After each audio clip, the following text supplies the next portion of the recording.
is a graduate of UT Tyler. He is a published author and an award-winning speaker. He won first place Eastern Division of the Toastmaster International, and he is a world champion of poetry. He won the famous Poet Society. Shankle is the director of martial arts for LaTourneau University, where he teaches anti-bullying and kidnap prevention summer camps. He has a black belt with over 30 years of training and took 4th place in the National Karate Championship. Shankle provides public safety presentations on situational awareness, Cooper's Color Code, and more. Emmett travels to schools, government agencies, churches, and detention centers to inspire others. Shankle talks about his traumatic birth that led to a condition called Erb's palsy. He began acting and modeling to empower young people to pursue their passion. Emmett believes that different does not mean inferior. This former social worker turns school assemblies into concerts by fusing pop culture with subject matters from academia. Shankle uses his unique writing ability to tell stories. His poetry is so emotionally powerful that audiences have been known to shed tears within seconds of his delivery. Please give a warm welcome to Emmett Shankle.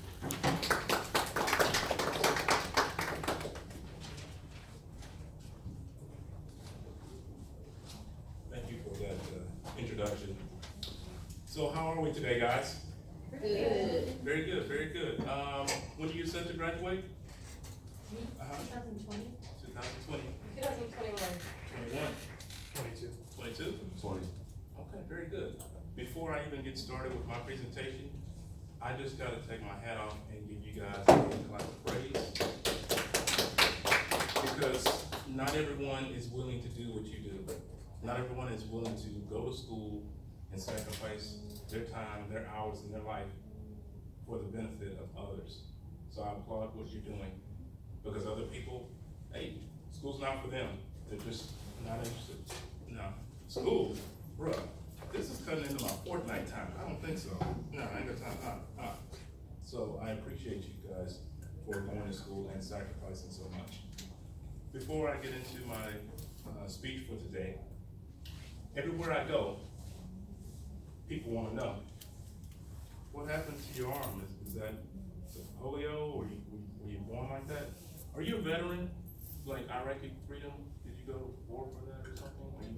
No, I was just curious, not to be disrespectful. I get that everywhere I go. So I'm gonna address that first before we get into the content. So, this is a condition called Erb's palsy.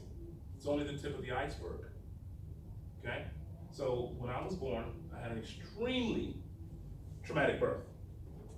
It was so significant that the doctors, no, they didn't give me 24 hours to live.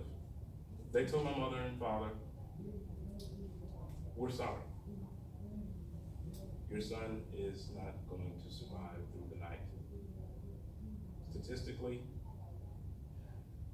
it's impossible. Even if he does survive, there's a strong chance that he will be mentally challenged.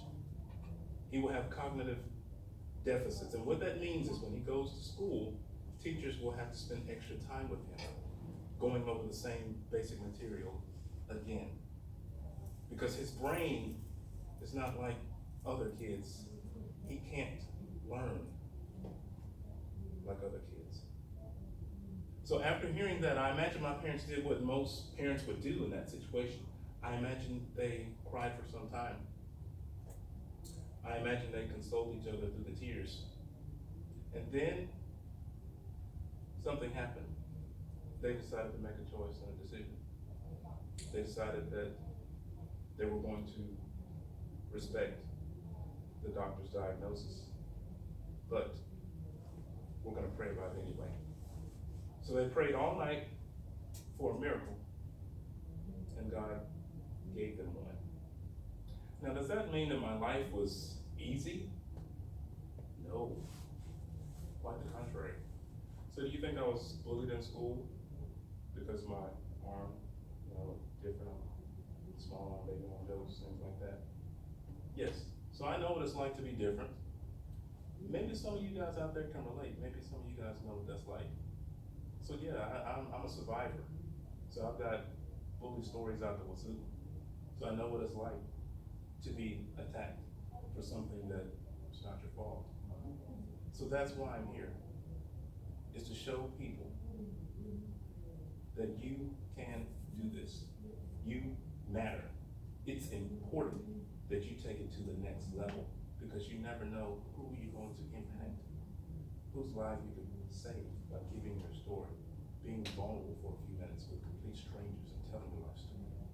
Okay? So, when it comes to success,